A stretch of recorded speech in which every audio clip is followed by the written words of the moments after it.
윤석열 정부의 민낯을 낱낱이 드러내고 그 대안을 찾아가는 찐진보 채널 김성수 TV에 오신 것을 환영합니다. 잠시 마이크 소리가 나가지 않은 점 죄송합니다. 살짝 그렇게 뭐가 잘못 들려 있었는데요. 예, 너무 죄송합니다. 자, 일단 이 자리에 코너를 만들어주고 계시는 두 분 소개부터 하고 진행하겠습니다.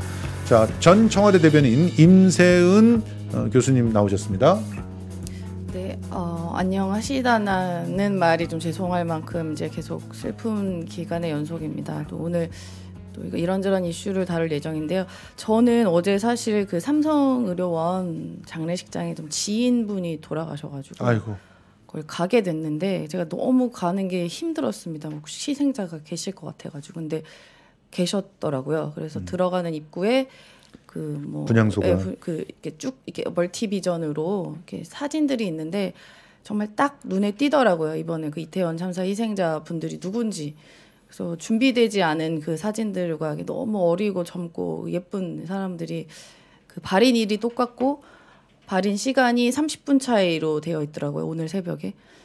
그 모습을 보고 저도 어제 이제 집에 오는 내내 막 울면서 왔습니다. 그래서 너무 슬픈 감정이 들고 많은 분들도 아마도 그런 같은 감정이실 거라 생각됩니다. 저희도 무거운 마음으로 이제 방송을 시작하게 됐는데요. 그래서 저희는 또 근조 리본을 또 다 저희는 하고 왔습니다. 그래서 네, 고인의 일단 명복을 빌겠습니다. 예, 더불어민주당의 지금 대변인이시죠? 김현정 대변인 나오셨습니다. 네, 예, 저도 이제 우리 임세은 대변인 얘기한 것처럼 월요일 날 녹사평역에 설치된 이제 분향소에 이재명 대표님 모시고 당 지도부랑 같이 조문 다녀왔고, 그다음 오후에는 이제 저희 평택에도 세 분이 이번에 이제 유명을 달리하셔가지고 그 합동분향 설치되자마자 우리 시도의원들하고 함께 분향을 다녀왔고 빈소 이제 가서 조문하고 위로하고 이렇게 했는데요.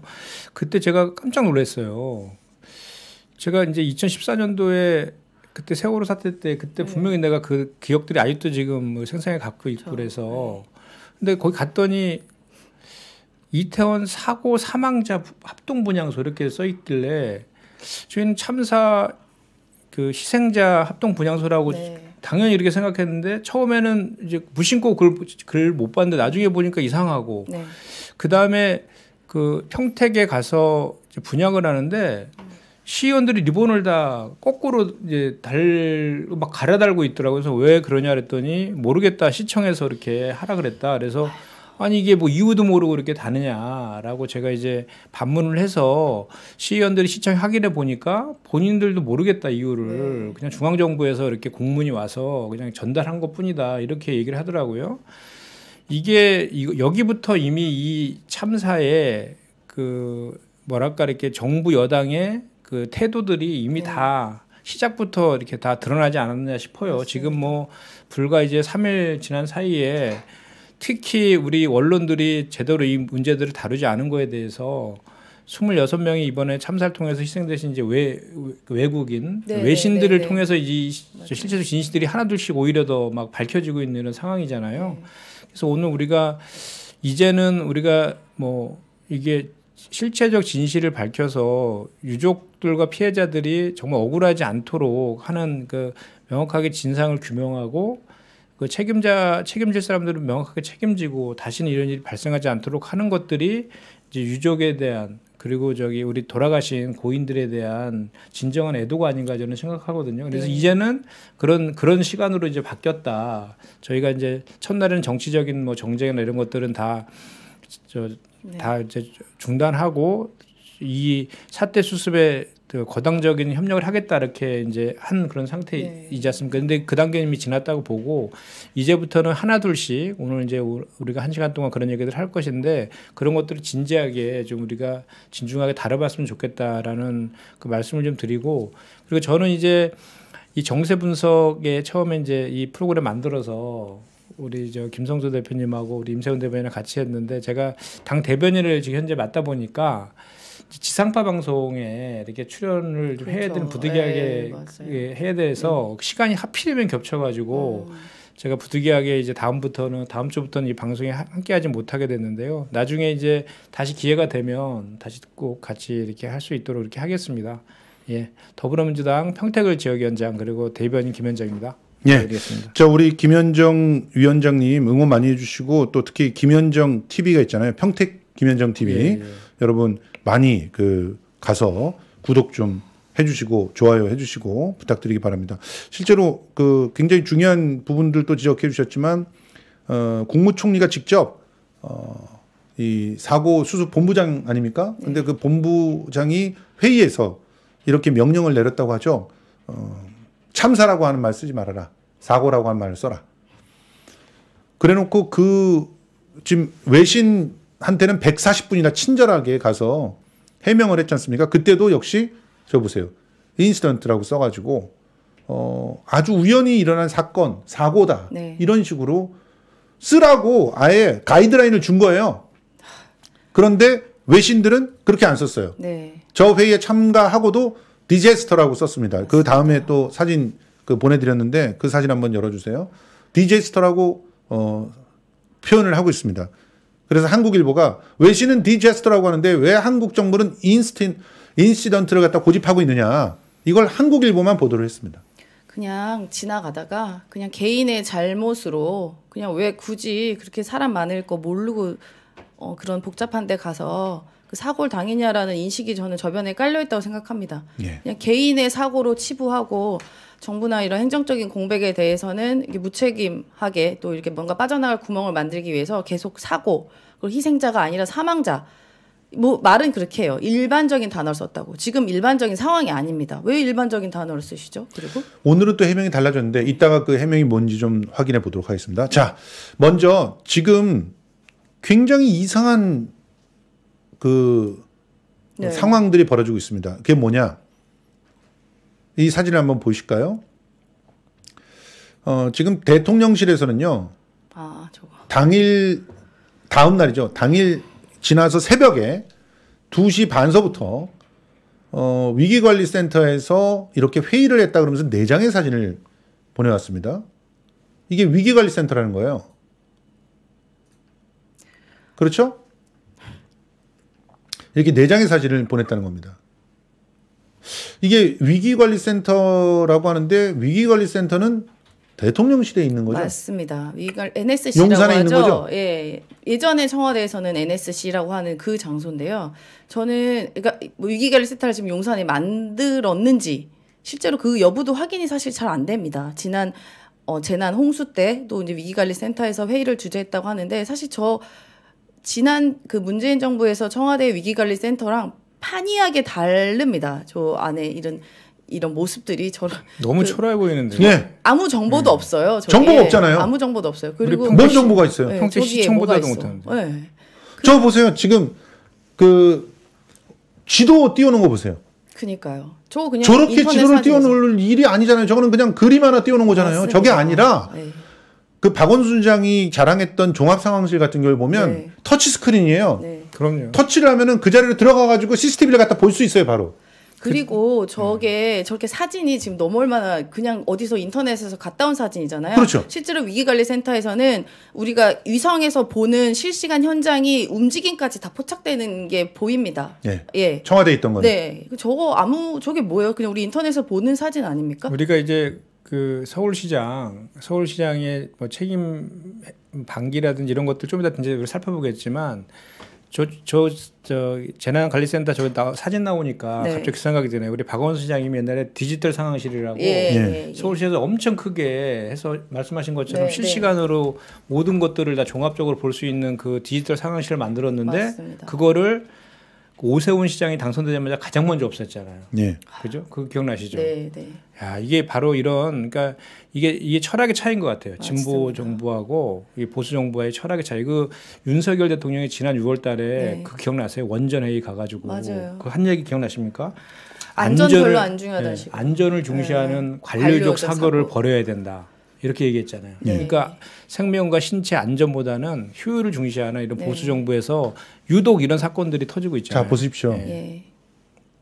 저게 박원순 시장이 만든 심혈을 기울여서 만들었던 네. 종합상황실입니다. 네. 맞습니다. 저거는 터치 스크린으로 원하는 CCTV를 다 확대해서 볼 수 있고 또 전체 화면으로 따로 볼 수 있고 저 왼쪽에 있는 저 서울시 지도 떠 있는 거 있잖아요. 네. 저게 그냥 그 지도가 아니라 저것도 역시 터치 스크린 형태로 다 메뉴를 갖다 불러서 그 자리에서 원하는 부분을 확대시킬 수도 있고 축소시킬 수도 있고 하면서 볼 수 있는 그런 지도입니다.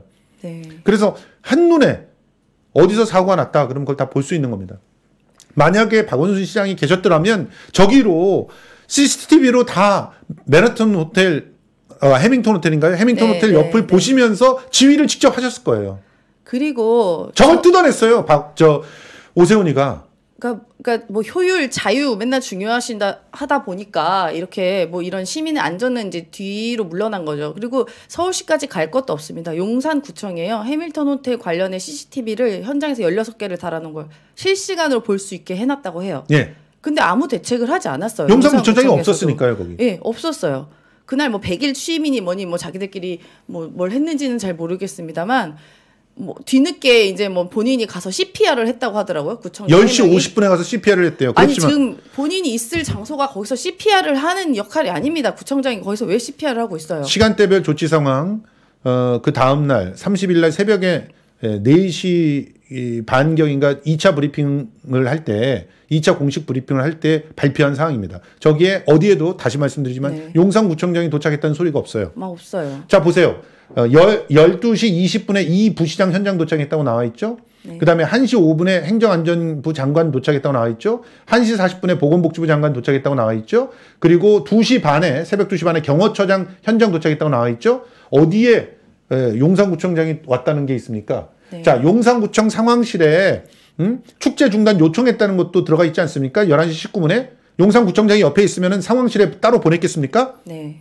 근데 맞습니다. 저것뿐만 저것도 믿을 아니라 수가 없어요. 저 2시 40분에 예. 트위터에다가 예. 자기 취임 100일 기념 영상을 저기 올렸잖아요. 글 올렸잖아요. 예. 그랬다 삭제했는데 저게 없었던 거지. 그거 올리고 있었나 보네요. 그거는 이제 그러니까. 본인이 안 올렸다고는 이제 해명했죠. 확인이 됐는데 어쨌든 그런 게 뭐 주변이 됐든 누가 됐든 자기 취임 100일 이 뉴스가 왔었으면은 주변이 됐든 그게 관리가 되고 이게 너무 중요한 일이 본인의 지역 관할에 있는 데서 일어났는데 그리고 이런 부동산 주변이 전문가가 관리가 아예 안 된 거죠 이게. 그러니까 부동산 전문가가 네, 네. CPR을 어디서 어떻게 배웠는지는 모르겠지만 네, 네. 용산구청장이 거기서 CPR 하고 있어야 됩니까? 그거 왜 CPR 하고 있어요? 진두지휘하고 빨리 병원이랑 인계가 빨리 되게 하고 소방서와 이런 게 유기적으로 하는 걸 지시하고 있는 다시 한번 보여주세요. 사람이어야죠.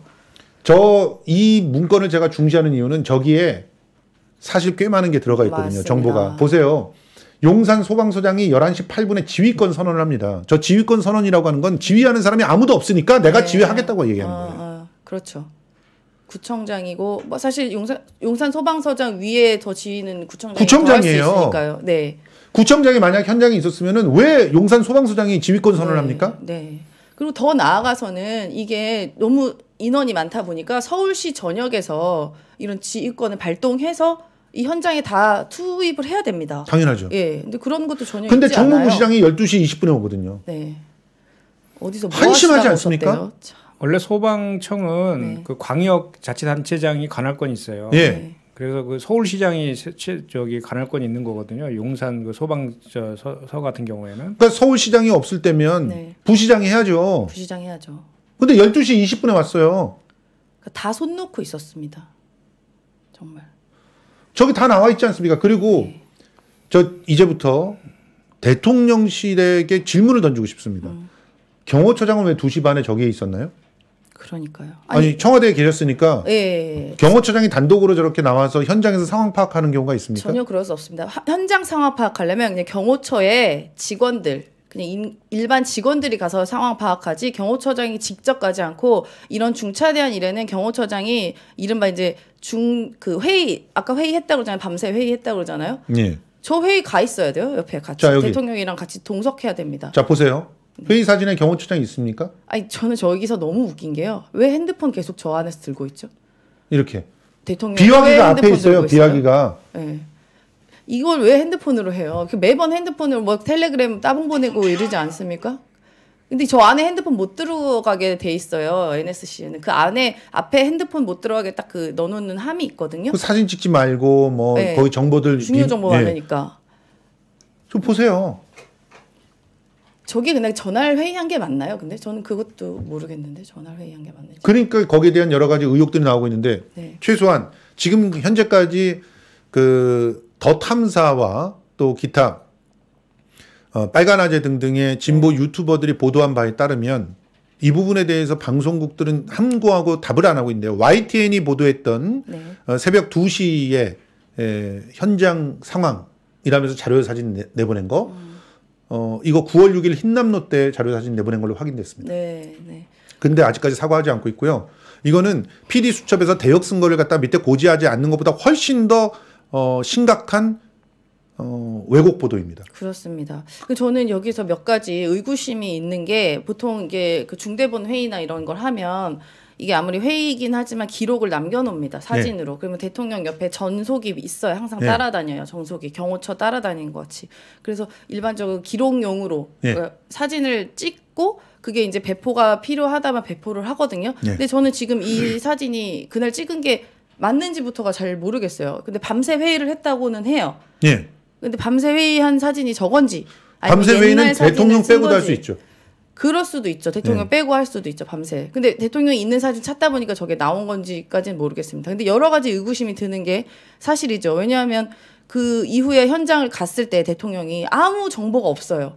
자, 아무 정보가 없다는 사실 궁금하십니까? 보여드리죠. 이거 데스크에서 잘린 거라고 합니다. YTN 건데. 자, 보세요. 압사? 뇌진탕 이런 게 있었겠지. 이렇게 물어봐요. 아니, 지금 압사라고 하는 보고를 받고도 압사가 아니었겠지라고 얘기를 합니다. 이게 보고가 안 됐거나 들어도 몰랐거나 까먹었거나 아마 그 중에 하나일 거예요. 아니면 근데 어떻게 저거를 보고 대통령 보고 이 중차대한 일에 지금 어떤 상황이 어떻고 어떠해서 몇 명이 지금 위독하고 뭐하고 이거 다 들어가고 대부분의 이제 돌아가신 분들 CPR 하고 있고 이런 현상이 다 들어가거든요. 보고서에 진짜 낱낱이 들어가야 돼요. 그러면은 그거 다는 기억 못해도 적어도 압사 사고로 100여 명가량이 지금 위독하거나 아니면은 지금 돌아가신 분이 계시고 그리고 그 원인이 뭐 계속 나오잖아요. 언론 보도로도 나오잖아요. 지금 근데 언론 보도보다 더 못한 이야기를 뇌진탕 얘기가 왜 나옵니까? 저기서. 저게 10시 반경입니다. 오전. 아니 밤새도록 7차례 걸쳐서 보고받고 뭐 상시적으로 있었다잖아요. 저는 사실 저 정도 됐으면 새벽에 현장에 왜 안 갔나 싶어요. 당연하죠. 그러니까 제가 말씀드린 왜 경호처장을 2시 반에 그렇죠. 경호처장이 왜 가요? 대통령 나도. 직접 저기서 저기 시설도 저 허접해 보이는데 저기 그거 보고 있는 현장 가서 직접 확인하는 게 제일 낫잖아요. 2시 반에 현장에 가려고 했던 건 아닌가 생각이 드는 거예요. 그러니까 회의를 한 게 아니라 댁에 계셔서 현장 파악을 경호처장을 통해서 한 게 아닐까 하는 의심이 드는 거예요. 합리적인 의심이 들죠. 지금 사진도 없죠. 내용 파악 안 돼 있죠. 그리고 이제 경찰청 문건 얘기를 뒤에 하겠지만 신속하게 대응하는 모습을 보여야 되고 분 단위로 어떻게 움직였는지를 갖다가 보여줘야 된다고 하니까 그럼요. 야 지금 너무 늦으면 안 되겠지 이렇게 생각하고 분 단위로 저렇게 한 게 아닐까.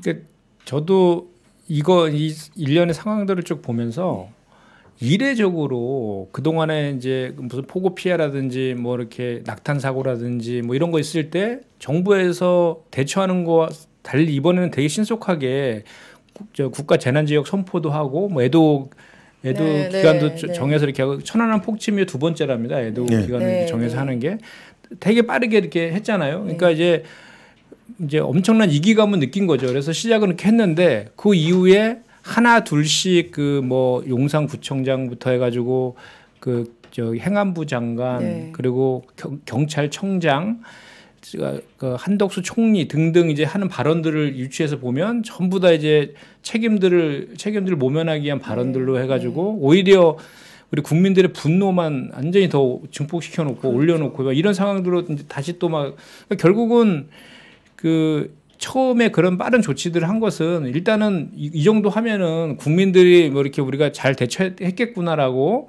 그 좀 잘했다라고 하겠지라는 정도로 시작했다가 기본적으로 이 사태에 대한 중대성이라든지 어떻게 대처해야 되고 이런 것들에 대한 고민 자체가 없이 시작한 거죠. 그냥 일단 그렇게 시작하고 보니까 하나 둘씩 뭐 이제 잘못된 게 하나씩 다 드러나기 시작하잖아요. 저는 제가 정말로 놀란 게 뭐냐면 얼마 전에 평택 저희 지역구에서 SPL 노동자가 이제 한 명 돌아가셨어요. 산재로.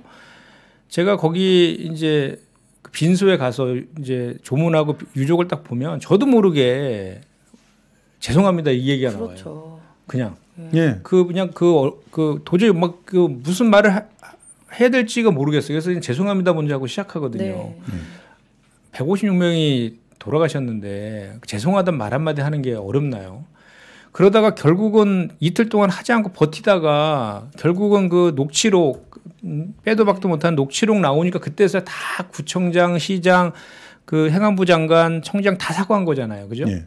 이건 정말 있어서는 안 되지만 저런 태도들이 더 문제입니다.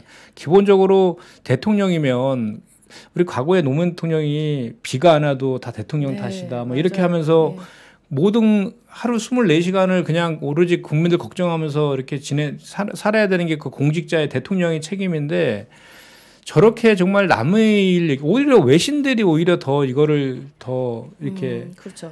문제제기하고 이렇게 하고 있는 이 실정에 대해서 정말 참담합니다. 그러니까 어쩌다 6개월 만에 대한민국이 정말 선진국이잖아요. 네. 선진국이고 세계에서 가장 안전한 나라라고 평가받았던 대한민국에서 어떻게 걸어가다가 사람이 죽습니까? 그것도 156명이. 그렇죠. 그래서 우리가 외국 사람들도 한국 사람 만나면 와 너네 나라는 밤에 새벽에도 술 먹어도 되게 안전하다며 얘기할 정도로 우리나라가 치안이 굉장히 좋고 지금 실제로 그 할로윈에 온 외국인들도 한국 가면 할로윈도 밤늦게까지 놀 수 있다고 해서 왔다라고 하는 그 외국인들도 있습니다. 뭐 그 희생자 말고라도요. 네. 그렇기 때문에 더 안심하게 우리가 안전하게 갈 수 있고 그것이 바로 국가가 있는 이유고 행정이 있는 이유지 않습니까? 우리가 안심하고 길을 가고 일을 하고 모든 일상생활을 영위할 수 있도록.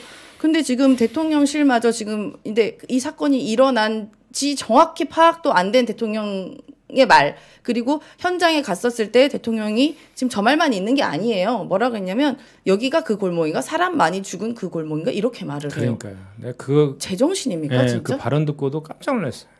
아니 거기서 사고가 나서 그래서 간 거 아니잖아요. 그 뭐에 다시 묻고 거기서 죽었다는 표현을 또 어떻게 거기서 그렇게 합니까? 희생자들한테. 기본적인 공감 능력이 없는 거예요. 전혀 없어요. 네, 국민에 대한 공감 능력이 없고 그냥 대통령이니까 형식상 가야 되니까 가는 거예요. 가는 거고 그냥 모든 거를 그냥 다 망가진 지지율 요때 좀 한번 회복시켜보자 이 생각이 훨씬 더 앞서 있는 거예요. 그러니까 너무나 그 발언이 그게 뭡니까 발언이 뭐예요, 진짜. 거기다가 뭐 아까 여기 잠깐 사진 나왔지만 압사 내진탕 아니야? 이게 뭡니까 이게 정말 밤새도록 그 보고 다 받았다는 사람이 보고를 안 받은 거라고밖에 볼 수가 없어요. 구명조끼 입고 있었다는데 그렇게 찾기가 힘듭니까? 이거랑 똑같은 거예요. 그렇죠. 그때 그 세월호 때는 그래도 처음에 그 해운회사 거기에 그 책임 그리고 그 유병원 뭐 그리고 해경청의 그 책임 이것까지는 바로 이제 인정을 했어요. 근데 이제 그 7시간 동안 박근혜 그 전 대통령의 그 7시간 뭐 했냐 이게 문제가 되고 거짓말한 게 들통이 나서 큰 문제가 됐는데 지금 그 전 단계부터 지금 다 지금 이렇게 제대로 국민들을 막 오히려 더 화나게 하고 있는 이런 상황이 벌어지고 있는 거죠. 대통령이 그래서 저희는 회의를 하지 않은 건 아닌가 의심을 합니다. 다른 사람들은 회의를 했을지 몰라도 대통령은 안 한 게 아닌가. 왜냐하면 모르시잖아요. 아무것도 몰라. 아니 5.7m? 이거를 몇 번을 확인합니다. 폭이 아니 자기가 그 자리에 있어요. 5.7m. 폭도 몰라요. 폭도. 이거 기본 사항 아니에요? 처음에 대통령한테 갔다. 이런 사고가 났다. 어디에서 어떤 일이 벌어졌고 그리고 그 원인이 대략은 이러한 곳에 이렇게 돼가지고 좋은 것 같고 사인은 뭐고 이건 기본이잖아요. 맞습니다. 그거 다 보고가 되고 사진까지 아마 다 나왔을 거예요. 어디 위치부터 해서. 아 그럼요. 근데 이재명 뭐 대표는 4m 막 이러면서 얘기하고. 그러니까요. 이재명 대표는 가가지고 오히려 질문을 해가지고 용산 그 소방서장이 자백을 하게 만들어요. 그게 뭐냐면 그 이전에 이렇게 인원이 몰릴 때에 대응한 인력 배치나 기타 어떤 계획들이 사전에 만들어진 게 없다는 자백을 합니다. 소방서장이. 자기는 화재가 생기면은 혹시라도 그것에 대비하기 위해서 대기하고 있었다고 했어요.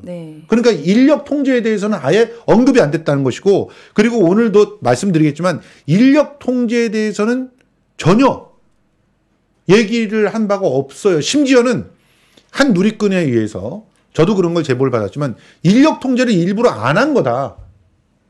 서울청 자체에서 안 한 거다라는 주장도 나오고 있어요. 왜냐? 마약 단속을 해야 되기 때문에. 네, 뭐 그런 얘기도 있었습니다. 마약 단속을 또 현장에서 기자들 앞에서 단속 장면을 브리핑하려고 그랬대요. 네, 예. 그 계획을 다 세워서 미리 기자들이 거기 와 있었답니다. 마약 관련한 기사를 갖다 내려고. 동행 취재하려고. 예. 그런데 9시 반인가 그때 취소를 했대요.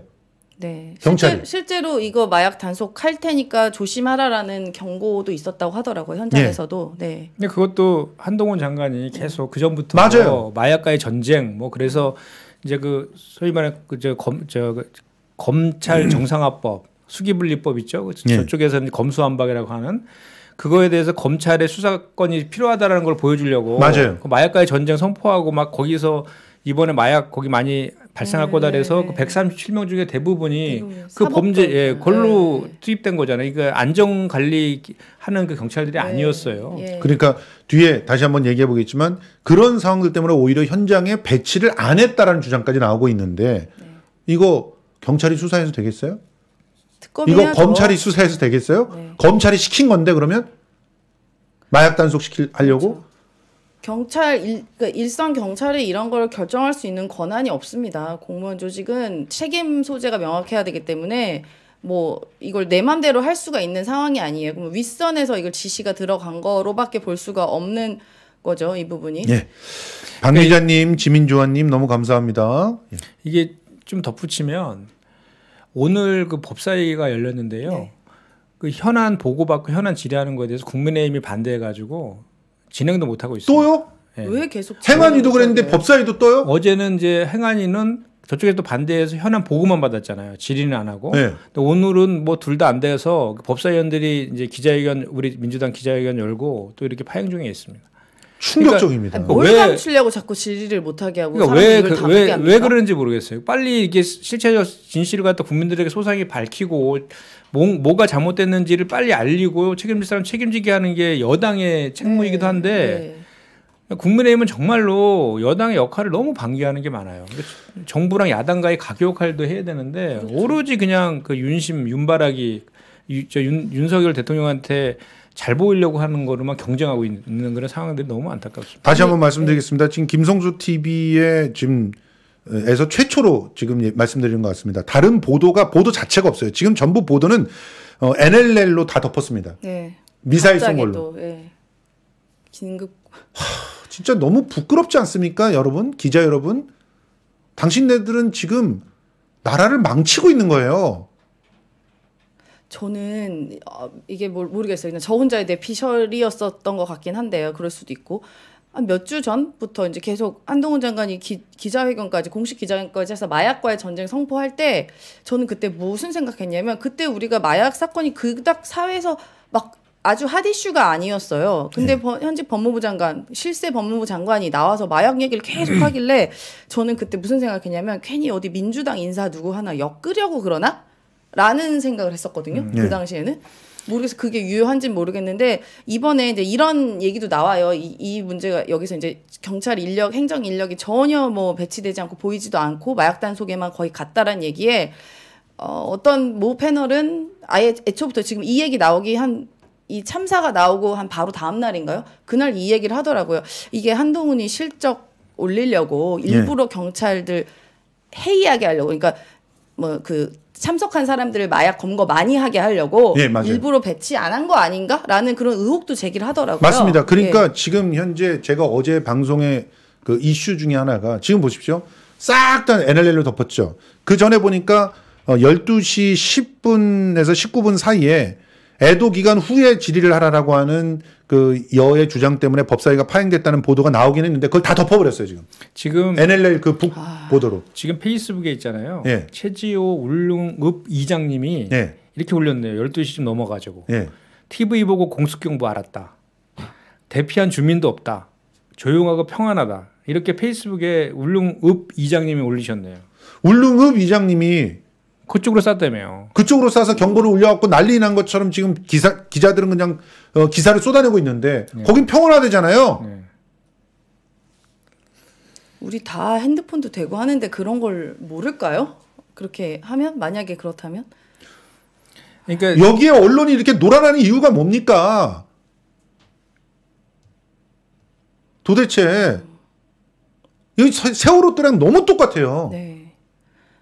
어제 이제 한덕수 총리랑 그 외신과의 그 질의 보셨죠? 외신들 질문하는 거 보셨죠? 네, 근데 일단 네. 이 광고부터 먼저 하고 광고부터. 너무 많은 걸 갖다 뒤에 네, 걸 갖다 예. 갖다 풀어버려 갖고 지금 자 할 말이 산삼침향단 좀 드시면서 얘기 나눠보도록 하겠습니다. 자 산삼침향단 여러분들 기운 내야지 우리가 싸울 수 있습니다. 우리가 몸 챙겨가면서 싸워야지. 우리에게 주어진 어떻게 보면 마지막 미션이 아닌가 생각이 됩니다. 이 무도한 참사를 갖다가 조장하고 있는 무리들을 싹 정리하고 우리 자식들이 안심하고 살 수 있는 나라를 만들기 위해서 마지막 싸움을 해야 되는 게 아닌가 이런 생각이 듭니다. 자, 산삼침향단 드시고 힘내서 함께 싸우시자고요.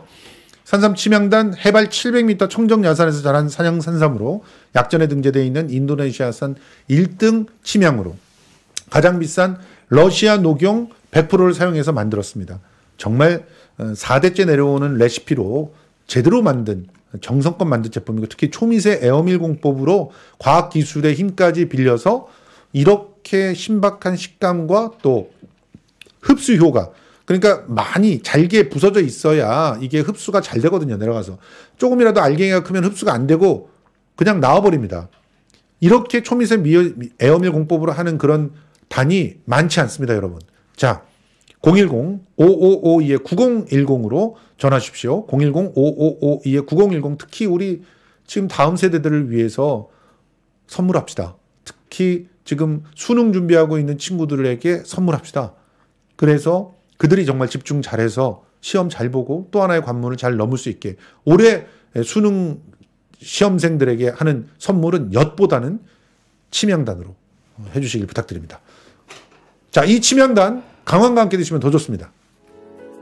몸에 좋은 강황 매일 먹기 힘들고 난감하시죠? 똑 따서 간편하게 먹는 참 좋은 강황으로 건강 챙겨가세요. 나노 수용화 특허 기술을 통해 몸에 쭉쭉 흡수되는 액상 강황 참 좋은 강황 365와 함께라면 매일 마시는 물이 건강하게 매일 먹는 밥이 건강하게 매일매일의 황금빛 건강 참 좋은 강황 365 참 좋은 강황 365 핵심이 수용성 커큐민입니다. 이 수용성 커큐민은 지용성 커큐민이 갖고 있는 모든 단점을 갖다 깨버린 건데 여러분들이 강황 가루 이렇게 밥에도 뿌려 드시고 막 드셨잖아요. 그거 냄새도 심하고 맛도 맵고 힘들었잖아요. 카레를 매일 먹을 수는 없잖아요.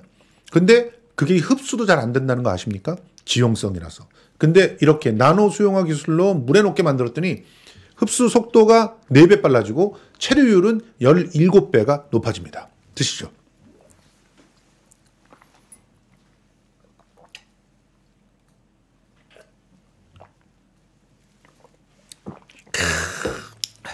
거뜬합니다. 응?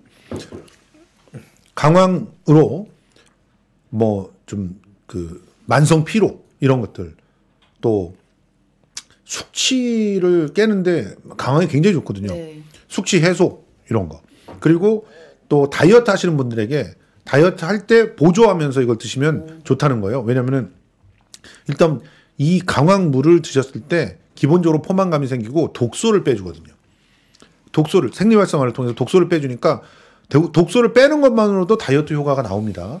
실제로 이게 이뇨작용도 촉진시키는 것 같아가지고 한 3-40분 후에는 바로 또 배변을 해야 되는 그런 배변 감들을 만들어낸다고 하니까 여러분 참 좋은 강황 365 사랑해 주시기 바랍니다. 010-2996-3653 010-2996-3653 세 박스 구매하면 한 박스 더 드리는 이벤트 아직도 하고 있습니다. 많이 전화해 주시기 바랍니다. 자, 참사 4시간 전서부터 신고가 쏟아졌다. 네. 이거 보면서 기가 막혔죠. 어제 너무 충격받았어요. 그러니까 지금 행안부 장관이 이제 사과는 어거지로 하긴 했습니다만 그 전에 저것 뭐라 때문이에요. 그랬어요.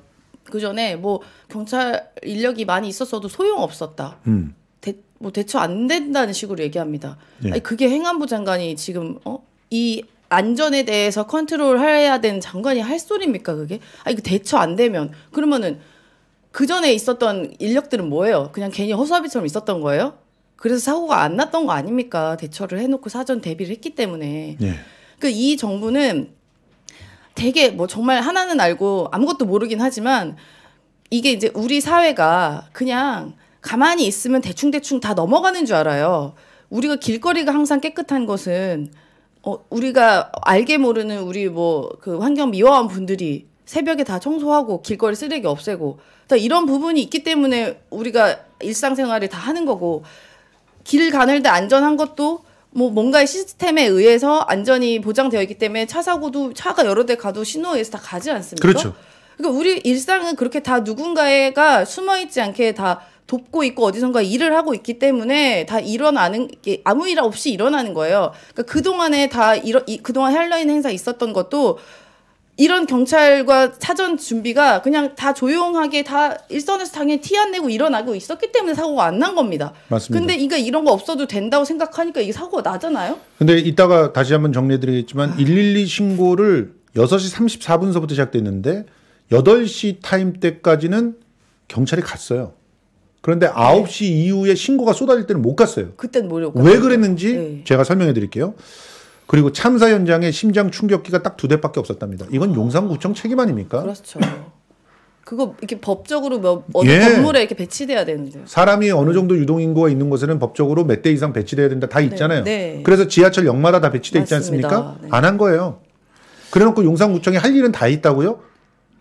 현상이라고 하지 않습니까? 현상. 또 서울시는 이거 관련돼 가지고 예산 다 줄였잖아요. 그럼요. 맞습니다. 예, 제가 그 얘기 하려고 했는데 기본적으로 안전 불감증이 있는 데다가 아까도 얘기했지만 생명, 신체, 안전 이런 것보다는 효율을 중시하는 보수 정부의 그 민낯이 지금 이제 드러나고 있는 거예요. 아까 좀 전에 말씀하신 것처럼 서울시에서 네. 그 안전 관련된 예산도 다 줄였고 예. 아까도 지난 6월달에 그 원전 회의에서 윤석열 대통령이 그 얘기했잖아요. 그 안전 중시하는 관료적 사고를 버려라. 예. 이런 얘기도 했었고 또 변명도 그런 얘기 자꾸 했잖아요. 이거 뭐 이렇게 주최자가 없는 행사는 매뉴얼이 없다라고 했는데 보니까 112에요. 신고를 동일한 거로 2번 하면 반드시 출동하게 되어 있답니다. 예. 그런 매뉴얼이 있대요. 예, 있어요 다. 있는데 왜 이 내용도 모르면서 그냥 피상적인 얘기로 막 국민들을 막 좀 속이고 있는 거잖아요. 그 장관이나 총리나 이런 책임자에 있는 사람들이 예. 이게 더 큰 문제입니다 지금. 하얀 쪽배님, 김성수 TV 멤버십 가입으로 구독으로 힘을 실어주세요. 점심시간 때 힘이 되는 방송입니다. 그리고 최동석 인사조직연구소 TV도 많이 구독해 주셔서 우리 사회의 정치 문제와 해결이 뭔지 공부를 해서 똑똑한 민주시민이 되봅시다. 이렇게 말씀해 주셨는데 너무 고맙습니다. 그리고 자. 제가 한 말씀만 더 보태야 될 것 같은데 우리 과거에 우면산 사태 기억나세요? 아유, 그럼요. 그 오세훈 시장 때잖아요. 맞아요. 네. 그때 재난안전법이 그때 확 강화된 거예요. 맞아요. 근데 지금 그 시장 아닙니까 지금? 예. 같은 사람. 그러면 법은 강화됐는데 오히려 시장은 예산 삭감하고 있고 예. 이런 거 관련된 그 뭐 디지털 상황실도 없애버리고 예. 오히려 조치는 거꾸로 가고 있는 거죠. 그래놓고 나와서 사과한다고 울고 있어요. 그 악어의 눈물이죠. 그럼요. 하려고 사과하려면 진작했어야지. 녹취록 나온 다음에 이제 저 책임 어차피 밝혀질 것 맞습니다. 같으니까 하는 거 아닙니까? 예전에 무상급식 때문에 사퇴했었잖아요. 그렇죠. 그때도 애들 밥 안 주겠다고 울었어요. 맞아요. 근데 저 너무 슬픈 게 그때 오세훈 시장이 밥 안 주겠다고 울었던 그 나이대의 아이들이 지금 세월호 세대예요. 지금의 그 희생자의 나이대더라고요. 아이고. 너무 난 그래서 소름 끼칩니다, 진짜. 우리 어른들이 너무 잘못한다고 생각해. 맞아요. 세월호 세대들한테 진짜 무릎 꿇고 반성해야 돼요. 철저하게 우리는 걔네들한테 욕을 할 수가 없는 상황입니다. 네. 자, 그 오세훈이 밥 안 주겠다고 해가지고 애들을 갖다가 마치 식충이처럼 이렇게 만들어서 뭐 그렇게 공격했었죠. 언론들도 그때 공격을 했었습니다. 뭐 밥도 못 먹고 다니냐 이러면서. 그 돈 낼 게 없어가지고 학원은 2개, 3개씩 보내냐 이런 식으로 기사 썼던 게 언론들이에요 그때. 맞아요. 이건희 손자한테도 왜 공짜 밥 주냐고. 그렇죠. 그렇게 말했었죠. 그리고 세월호 참사 있을 때 어땠습니까?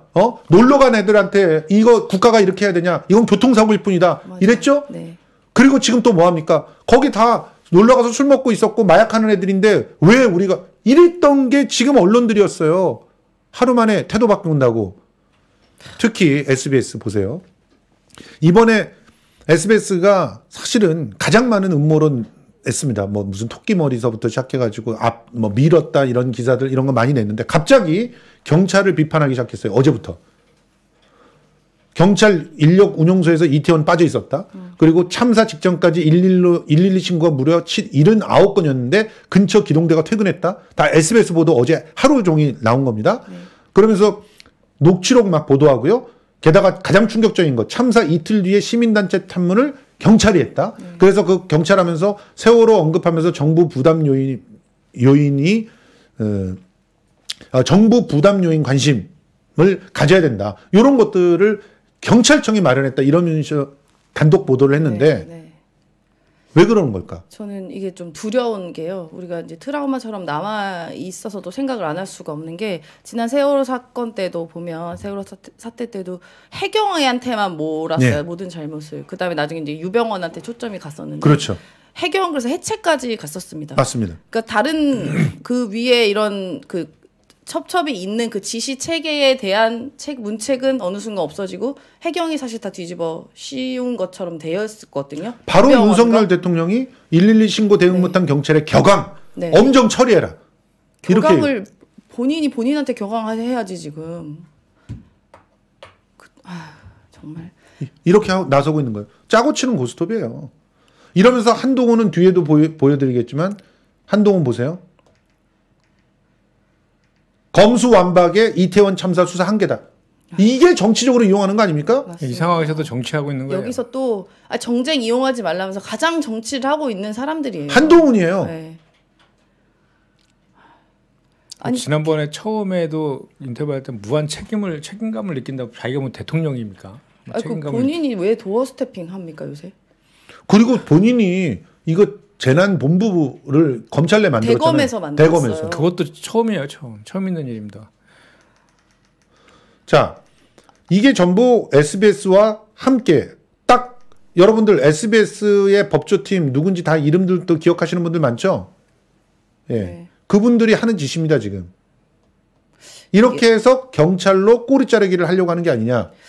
이게 오늘 뭐 오전에 저도 이제 뭐 받은 글로 해서 좀 받았습니다. 이게 네. 뭐 진짜인지는 모르겠지만 받은 글로 받은 거에 의하면 일단 이태원 참사 관련해서 이제 대책본부 비상대책반을 구성을 했고 네. 이게 좀 이례적으로 검사장급이 2명이 책임자로 맞아요. 들어갔다고 하더라고요. 검사장급이 보통은 안 엄청난 들어오는데. 거죠. 예. 예, 그리고 이제 이 단독 기사가 이제 법조팀 SBS 통해서 계속 나왔고, 근데 지금 이 자료 같은 경우는요, 이게 굉장히 보안 자료라서 저렇게 사진도 저는 지금 아까 저 사진을 보고 깜짝 놀라서 저거 찍고 이렇게 유출이 아예 될 수가 없는 건데, 모르겠습니다. 어떤 식으로 유출이 됐는지 모르겠지만 이런 자료는 일단 그 청와대까지 올라가는 보고급 자료죠. A급 자료이기 때문에 이게 접근이 웬만한 사람은 경찰에서도 할 수 있는 사람이 별로 없어요. 맞아요. 그러니까 이게 지금 사진까지 나온 것, 그리고 이게 또 우연의 일치일 수도 있겠지만 계속 SBS로 단독으로 경찰이 막 책임을 모든 걸 갖고 있는 것 같은 보도가 계속 지속되고 있다. 이제 그리고 더해서 이제 이거 받은 글에 또 의하면 국가 이제 애도 기간이 끝나고 11월 둘째 주에 행안부 장관을 이제 경질을 하고 경찰청장 경찰청장 사태로 마무리를 하면서 이걸 끝낼 거다라는 받은 글이 있었는데 벌써부터 행안부 장관 누가 할지 네. 결정을 하고 있다. 지금 이렇게 뭐 얘기도 인사 나오고. 검증하고 있다는 얘기도 들리고요. 그러니까 지금 완전히 뒤죽박죽이고 순서도 잘못된 게 네. 빨리 사태 수습하고 원인 규명하고 이게 거기에 모든 걸 집중해야 되는데 벌써 시민단체가 어떻게 진보단체가 뭐 맞아요. 어떻게 할 거냐 이런 대책들 지금 뒤에서 만들고 있고 조금 전에 책임 소재 어디까지 할 것이냐 그것도 아마 플랜 A, B, C가 있을 것 그럼요. 같아요. 내 네, 느낌이. 저런 거 하고 있으면 어떡합니까 지금. 정말 지금 큰일 날 정권이. 행정 인력이 지금 이 참사와 수습과 이런 거에 쏟아야 할 힘을 지금 다른 생각하면서 다른 일로 지금 또 쏟고 있어요. 이렇게 그 경찰로 꼬리 자르기 하려고 그러니까 경찰에서는 더 말단 직원들한테 또 책임 떠넘기기를 하고 있는 거예요. 네. 지금 그래서 이태원 파출소 직원이 얘기를 합니다. 자, 여기서 보면은요, 충격적입니다. 112 신고가 시간당 수십 건씩 떨어지는데 이태원 파출소 그날 본 근무 직원이 11명이었습니다. 주말에 보통 15명 정도 근무하는데 그날 11명이었대요. 네. 평소보다 적었다는 거잖아요. 그러니까 여태껏 행안부가 발표한 자료들 다 거짓말이었다는 겁니다. 지금 우익들은 그거 열심히 돌리고 있어요. 어느 때보다도 이태원에 사람 많이 내보냈다. 2021년에도 80명 내보냈고 2022년에는 137명이 나갔다. 이런 식으로 숫자 갖고 장난치고 있는데 이날 정확히 탄력 근무자 포함해서 32명이 근무했다는 게 알려졌습니다. 그거 일본 방송에는 나왔어요. 네. 왜 우리나라 방송에는 안 나올까요? 귀 막고 눈 가리려고 하는 거죠 지금. 일본 방송에서 탄력 근무자 포함 32명이 근무했고 3교대이기 때문에 11명 정도 있었다고 일본 방송이 얘기했어요. 그거 그대로 얘기하잖아요. 지금 이태원 파출소 직원이.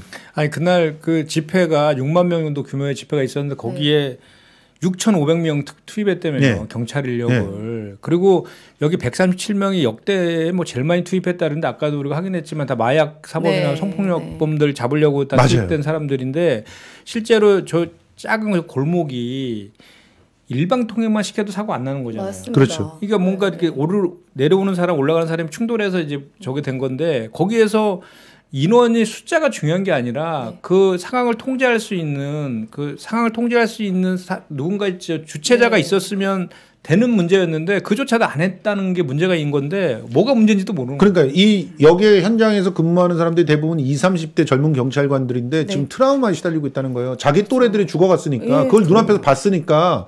그런데 이들에게 지금 감찰을 하고 있다는 겁니다. 경찰청장은 자기 책임을 또 떠넘기려고. 자, 그래서 현직 경찰관 하나가 또 글을 올렸습니다. 이태원 사고 112 대응 못한 이유 설명해 드리겠대요. 4건, 6시서부터 8시 때에 있었던 4건은 대응을 했지만 9시 때에 있었던 6건 대응을 안 했다라고 해서 그거 감찰하고 있잖아요. 근데 할 수가 없었다는 거예요. 왜냐면 9시부터 112 신고가 쏟아지면 112는 어디서 받냐? 서울경찰청에서 받아. 그래서 현장에 사람을 내보내라고 지시를 한대요. 그러면 이 2사람 정도가 사태를 파악하고 그 자리에서 현장을 정리할 수 있는 정리하고 그리고 못하면 경력을 동원해서 해야 되기 때문에 돌아와서 보고를 하는 거래. 근데 경력을 충원을 안 해준 거야. 서울경찰청장이. 그렇죠. 그러니까 나가서 보고 사태 파악하고 보고하고 이걸로 끝낸 거예요. 그럼 누가 잘못입니까? 서울경찰청장이 잘못한 거죠. 그렇죠. 일선 경찰관들은 죄가 없어요. 보면은 막 구하려고 안간힘을 쓰는 경찰관 모습도 봤고요. 결국은 지시하고 책임 관리하는 사람이 잘못인 거고 심지어 81기 기동대가 서울에 있는데 이날 이태원에는 단 한 군데의 기동대도 애초에 사전에 기동대가 가지 않았어요. 배치가 안 됐었어요. 그 기동대가 가면 우리나라 시민들은 그래도 되게 약간 소위 말하면 마스크 쓰라고 또 잘 쓰고 이게 질서에 잘 따릅니다. 근데 그 거리에 이런 통제선 폴리스 라인조차 없었고 중간중간에 길을 이렇게 안내하고 통행을 원활하게 하는 이런 순찰할 그 경찰 자체도 없었다고 하잖아요. 그리고 가수 김 씨가 어젠가 오늘 인터뷰한 거 보니까 이제 김 씨가 그동안 이태원에서 쭉 활동을 많이 하고 집도 거기라고 그러더라고요. 그래서 그동안 이제 뭐 음반 녹음도 거기서 하고 근데 그날 현장에 있었더라고요. 바로 해밀턴 호텔 옆에. 근데 경찰을 찾아볼 수가 없었다고. 옥상에서 봤대요. 무슨 일이 일어나나 해서. 그래서 이렇게 가면 되는데 왜 아무도 없지? 막 이렇게 본인이 생각했었다고. 근데 불과 2주 전에 있었던 행사는 오히려 하려는 때보다 사람이 자기 많게 느껴졌다. 근데 그날은 경찰이 여기저기 길도 통제를 하고 이렇게 원활하게 유동을 할 수 있게끔 통제가 되게 철저하게 이루어졌었다. 아무 일도 없었다. 그 얘기를 하더라고요. 이제 목격자들이 하나씩 나오고 있습니다. 이게 진실입니다. 투입된 경찰도 다 사복 입고 있었다고. 사복 경찰이죠. 그 누가 경찰인지 알아요. 그리고 지금 저도 제보 영상을 받았는데요. 2017년에 바로 그 골목을 통제하고 있는 영상이 있어요. 그래서 이게 거짓말이 아니에요. 지금 우익들은 그거 다 그런 적이 없었다. 거짓말이다. 이런 식으로 주장하고 있는데 지금 영상에 보면은 해밀턴으로 내려가는 그런 골목 앞쪽에서 경찰이 막고 있어요. 사고 생긴다고 글로 못 내려가게 하는 거예요. 그러면 올라오는 사람들은 그냥 거기로 올라올 수 있는 거죠. 그렇죠. 그러니까 사실상 일방통행이 거기가 되고 있는 거죠. 그러면서 흐름이 이제 생기는 거죠. 그런 공간이 생기고. 자, 그 영상 한번 잠깐 보여줄 수 있나요, 지금? 그렇죠. 자, 보세요. 경찰이 더 많습니다.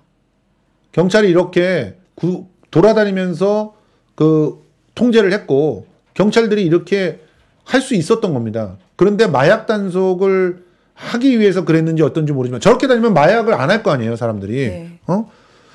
마약 단속을 하기 위해서 그랬는지 어쩐지 모르지만 현장의 투입을 쉽게 말해서 안 한 겁니다. 자, 그리고 이것도 좀 보여드릴게요. 이것도 보여드릴게요. 저렇게 많았고, 자, 골목을 통제하고 있는 거 지금 보여드릴게요. 아이고, 잠깐만요. 죄송합니다. 골목을 통제하고 있는 거.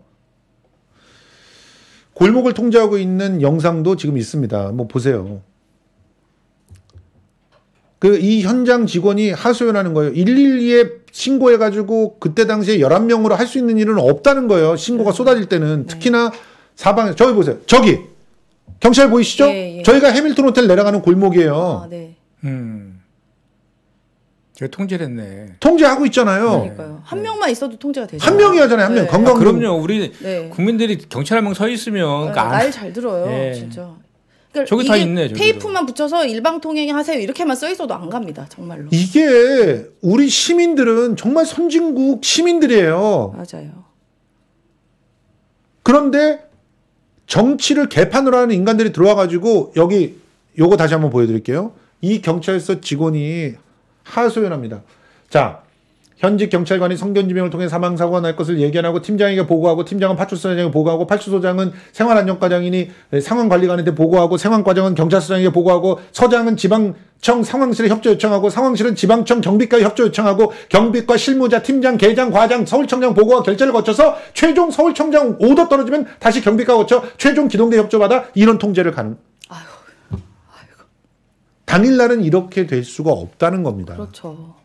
그러면 27일 날 용산구청장이랑 모였을 때 이거를 다 해서 사전에 배치를 했어야 된다는 얘기를 이렇게 하고 있는 거예요. 사전에 했어야 되죠. 근데 그리고 더 웃긴 거는 이거가 갑자기 하는 게 아니라 그동안 했었어요. 근데 그렇죠. 왜 이번에 안 하냐고요. 그동안 했었다니까요. 그러니까 이번에 요 내용들을 한번 이렇게 정리를 해보면 일단 기본적으로 매년 했던 헬로윈 행사이기 때문에 네. 이미 3, 4일 전에 언론 보도를 통해서도 네. 4월 동안 한 30만 명의 인파들이 몰릴 거다라고 보도도 났고 그럼요. 이미 예상은 충분히 됐던 그런 네. 상황이에요. 그럼요. 그런 상황이면 당연히 일방 통행이라든지 차로 통제라든지 이런 거를 조치를 좀 했어야 되고 지하철역 무정차도 했어야 되는 거예요. 그렇죠. 지하철역도 그것도 경찰이 9시 38분에 휴대폰으로 전화해서 신청했대요. 이게 말이 됩니까? 그러니까 그래서 대통령이 휴대폰 좋아하니까 경찰도 휴대폰으로 전화하나 봐. 그래서 기본적으로 공적 체계가 다 무너진 것 같아요. 지켜야 될 그러니까 네 가지 상황들에 대해서 전혀 조치를 지금 안 한 건데 이거를 행사 주체가 없었기 때문에 매뉴얼이 없었다라고 지금 그거 갖고 피해 나가려고 그러잖아요. 근데 그것도 말이 안 된다는 게 이미 뭐 다 지금 확인되고 있는 거잖아요. 매뉴얼이 있었죠. 예. 용산구에도 있었으니까 27일 날 회의를 한 거 아닙니까? 회의했죠. 예. 다만 구청장 당신이 거기 참여하지 않았기 때문에 경찰서장과 소방서장도 참여하지 않은 거 아니야. 저희가 그 지역에서도 이렇게 이제 읍단위나 면단위에서 이렇게 행사를 할 때도 인원이 좀 많으면 있잖아요. 그 당연히 그 민관 같이 뭐 네. 자율방범대라든지 의용소방대 이렇게 우리 자율적인 단체들 있거든요. 민간 단체하고 시랑 소방서랑 경찰서랑 이렇게 논의해가지고 그 질서 유지를 하거든요. 맞아요. 근데 이거는 지금 10만 명이 넘는 인파가 오는 걸 뻔히 알고 있으면서도 한 거는 직무유기죠. 그리고 10만 명이라고 하는 것도 네. 저는 솔직히 좀 말이 안 된다고 생각하는 게 지하철 이동한 인원만 13만 7천 명. 그렇죠. 맞아요. 예. 더 된 그럼 거죠. 10만이 아니잖아요. 네. 그리고 분명히 그 2017년도 헬로윈 행사 때는 무정차 그거 했잖아요. 그렇죠. 무정차 했고, 그러니까 예를 들어 좀 전에 우리 임세훈 대변인 얘기한 것처럼 이번에 뭐 그 전에도 다 그랬다라면 100번을 양보해서 그랬다는 모르겠는데 다 옛날에는 했던 거를 안 한 거거든요. 예. 바로 2주 전에 이태원 지구촌 축제 그때도 도로통제 했잖아요. 네. 바로 같은 장소에서 했는데 이번엔 안 했잖아요. 안 했죠. 그러니까 아까도 우리 얘기했던 우리가 합리적으로 의심하는 그 마약 사범들 뭔가 정치적 의도에 의해서 마약 사범 잡기 위해서 경찰 투입한 거지 이런 안전 관련된 거 하나도 안 했다 이런 얘기들이 그냥 우리가 무슨 뭐 내피셜로 하는 얘기가 아니라 상황적인 근거가 이렇게 좀 그렇죠. 그렇게 비춰지니까 거기다 대통령 현장 와가지고 한 얘기 발언이라든지 이런 것들 그리고 이제 그 111 신고 녹취록 같은 거 이제 나오면서 이제 실제 진실이 하나도 밝혀진 이런 상황들을 보면은 이게 정말로 얼마나 그 정부에서 이번에 대처를 잘못했는지가 확연해지고 있는 거거든요. 네. 저는 윤석열 정부 들어와서 우리가 이제 6개월 만에 어떻게 이렇게 나라가 바뀌냐라고 했잖아요. 그러니까 물론 겉보기에는 대통령 한 명만 바뀌었을 수도 있습니다. 근데 대통령 아래에 파생된 그냥 소위 임명직 공무원, 임명직 하는 사람들도 한 200여 명 같이 바뀌거든요. 그렇죠. 그러면 결국 공무원 사회는 굉장히 그 위에 그 책임, 그러니까 내가 책임에 대한 소지가 명확해야 되기 때문에 적절한 윗선에서 책임지는 사람의 지시가 없으면 공무원 사회는 그렇게 움직이지가 않아요, 제대로. 근데 윤석열마저 안전에 대해서 이렇게 불감증이고 그게 뭐 대수야. 효율이 최고지. 돈 많이 벌면 되는 거 아니야라는 인식이 공무원 사회에서 뿌리 깊게 조금씩 퍼져서 이렇게 구멍과 간극이 송송송송송송 생기다 보니 뭐 괜찮겠지가 그동안 자잘자잘자락 일어나서 티가 안 났다가 이렇게 터진 거예요. 5개월 만에. 네. 그 사람 한 명 바뀐 게 이렇게 큽니다. 그럼 이 위에 헤드가 어떤 생각 갖고 있는지. 여러분 사람 한 명 바뀌었다는 것도 저는 레토릭이라고 보는 게 말씀 잘하셨어요. 네. 사람 한 명만 바뀌는 게 아니에요. 대통령이 임명할 수 있는 사람이 3만 명입니다. 그중에서 지금 몇 명이 임기 때문에 안 나가고 있다고 정말 난리를 치고 있는 정권이니까 네. 지금 대략 한 2만 명 이상은 바뀌었다고 봐야 되지 않습니까? 그럼요. 2만 명이 바뀌었어요. 대통령이 혼자만 바뀌는 게 아니에요. 그러니까 이렇게 상황이 이렇게 되니까 그 얼마 전에 천공 네. 스님이라는 사람이 스님이 아니죠. 스승. 천공 스승이라는 사람이 영상에서 헬로윈에서 없애야 된다고 4년 전 영상입니다. 4년 전. 그러니까 네. 어떻게 이렇게 지난번에 뉴욕 갔을 때에도 네. 그랬고 왜 이렇게 뭔가 이렇게 자꾸 다 맞아떨어지는지 이런 일 반복되니까 네. 영국 국민들도 너무 말이 안 된다 생각하는데 이게 정황이 또 맞으니까 이런 의심을 계속 할 수밖에 없는 거예요. 영국 조문 갈 때도 그렇고 이거 근조 리본도 그렇고요. 그리고 저기 사람. 예, 관저 입주하는 것도 그렇고 여러분들 다시 한번 보여드릴게요. 정법 6789강 헬로윈 축제라고 제목이 있습니다.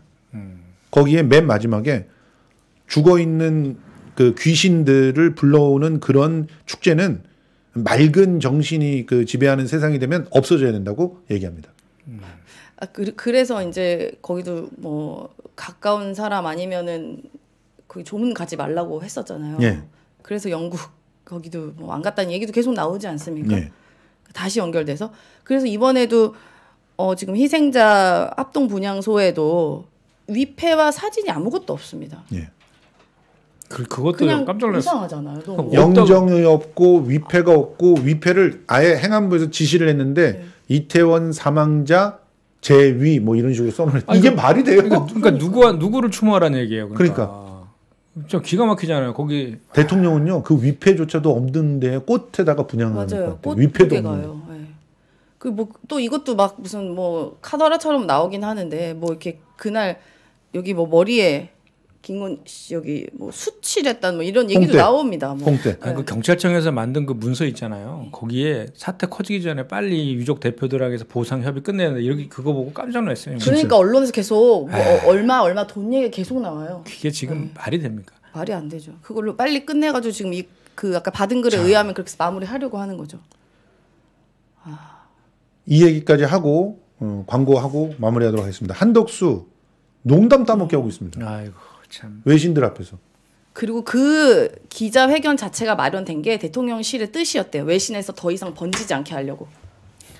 뭐를 보면 항상 이렇게 상식적으로 생각하면 판단할 수 있는 것들을 참 특이한 것 같아요. 저기 관점이. 당연히 외신들이 기자회견 하면 더 많이 문제 제기를 하고 그렇죠. 예, 당연히 더 할 거지. 그게 뭐 그거 하면은 아이고 알았습니까라고 안 하겠냐고. 그러니까요. 오히려 더 날카로운 질문을 정말 하죠. 그 저 특수부 검사 출신 검찰총장 딱 스타일인 거예요. 그게 상명하복. 그러니까 외신한테는 가가지고 농담 따먹이 화기애 이러면서 이 애도 기간에 지네들이 정해놓은 애도 기간에 그 난리를 쳐놓고요. 우리나라 기자는 폭력으로 위력을 가했어요. 맞아요. 질문한다고. 물어보니까. 질문하지 말라고 밀쳐버렸어요. 아니 뭐 그 외국은 무섭고 뭐 우리나라는 안 무섭습니까? 만만하다, 지난번이랑 이거죠. 똑같네요. 바이든 날리든 거 비슷하네요. 네. 한국 국회의원 보고 했다는 거랑. 아니 그때도 처음에 그 EXX 욕설하고 뭐 바이든 이 한 거 그거 사고 쳐놓고 제일 먼저 한 게 언론 통제였잖아요. 맞아요. 보도 통제. 이거 국격의 외교 큰 문제가 될 수 있으니까 보도 자제해달라. 이렇게부터 접근은 이런 식으로 하잖아요. 네. 그러니까 지금도 저것도 비슷한 맥락이에요. 내가 보면. 그렇죠. 그리고 이 사고라고 쓰는 이유를 이렇게 변명을 또 오늘 했답니다. 그 행안부에서. 이태원은 지역이 굉장히 유명한 관광지니까 그래서 지명 뒤에 참사라는 압사라는 용어를 쓰면 그 지역 이미지에 굉장히 부정적인 이미지를 각인시켜줘서 그걸로 인한 피해가 거기서 생계를 유지하는 자영업자한테 가서. 아니 그러면 뉴욕 9.11 사태는 그러면은 거기 뉴욕에 그런 불행한 참사 일어났었을 때도 그랬습니까? 말이 되는 얘기를 해야죠. 말도 안 되죠. 한국 정부는 그래서 어떤 기관도 책임 안 진다는 그런 내용들이 전 난리를 치는데도 외신은 전하고 있습니다. 창피합니다, 진짜. 아 정말 답답하네요. 이제 전 세계에서 가장 안전한 나라라서 유럽 같은 경우는 저녁에 술 같은 거 안 팔잖아요. 네. 그래서 그 저녁에 그 제한 없이 저녁이라고. 너무 안전한 나라라서 우리 세계에서 찾고 있는 그 저 행사장에서 지금 이게 이런 일이 벌어진 것도 정말 기가 막힌데 저 대처하는 거 보고 정말 우리 대한민국을 완전히 후진국으로 이게 지금 저 전 세계에서는 계속해 타전되잖아요. 네. 이거 우리나라 이 이미지가 확 굳어질 거예요. 이거 바꾸려면 정말 오래 걸릴 거예요. 말도 후진국 사고라고 계속 나와요. 맞아요. 네. 오죽했으면 이 국격을 지금 어떻게 할 거예요? 이게 세계에서 가장 인기 없는 대통령이 지금 시험대에 올랐다. 맞아요. 이런 얘기가 나오죠. 예. 제목도 그 제목이 또 묘하게 바뀌었다고 또 얘기가 있더라고요. 예. 어제 외신한 이후로. 바꿔봤자. 아 그리고 그 얘기도 저 들었습니다. 초반에 이제 외국인 희생자 나오기 전에 혹시 미국 사람 죽었는지부터 확인했다는 얘기가 있어요. 아유. 혹시나. 근데 네, 미국 사람이 죽었죠. 네, 미국- 그것도 미 하원 의원의 조카가 죽었죠. 네, 미국이 이제 2명 이제 희생이 되셨는데 그것부터도 너무 이 정부가 우리 국민에 대해서 이 참사에 대해서 어떻게 생각하는지에 대해서 알 수 있는 것이 아닌가 저는 그렇게 또 생각이 들었어요. 미 하원 의원의 조카가 죽어서 사과를 했다는 주장도 있습니다. 확인이 다 된 건 아니지만 왜냐하면은 미국의 하원 의원 정도 된다면 돈도 있고 그렇죠. 영향력이 있고. 얼마나 네. 소송도 잘하겠습니까? 이게 이런 문제가 있대요.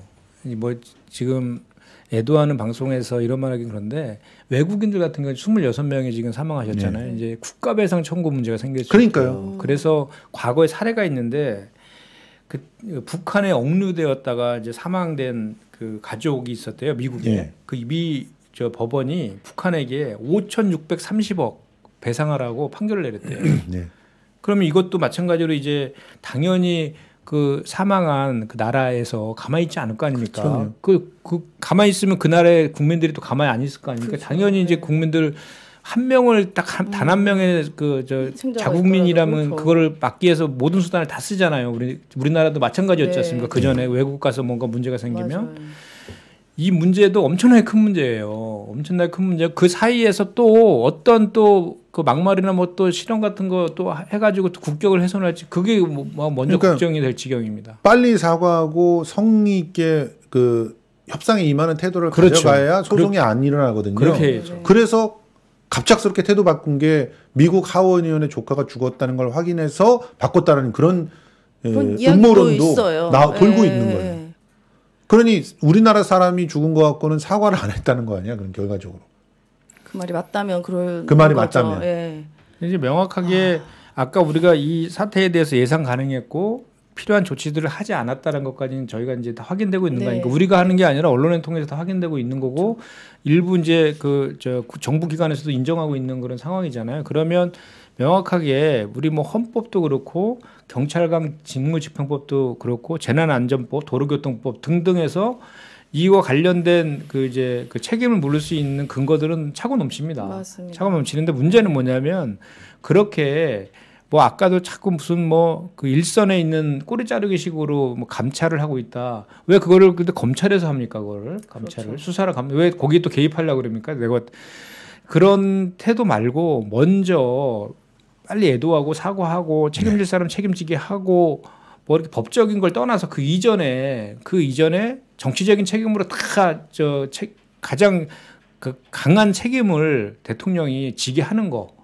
그게 대한 이 사태를 그나마 정말 분노하고 있는 국민들 그리고 유족들의 저거를 조금이라도 한을 풀어주는 그 유일한 길이다 그렇게 생각합니다. 이런 사태가 내각제가 그것도 잘 운영되고 있는 국가에서 일어났다면 내각 총사태입니다.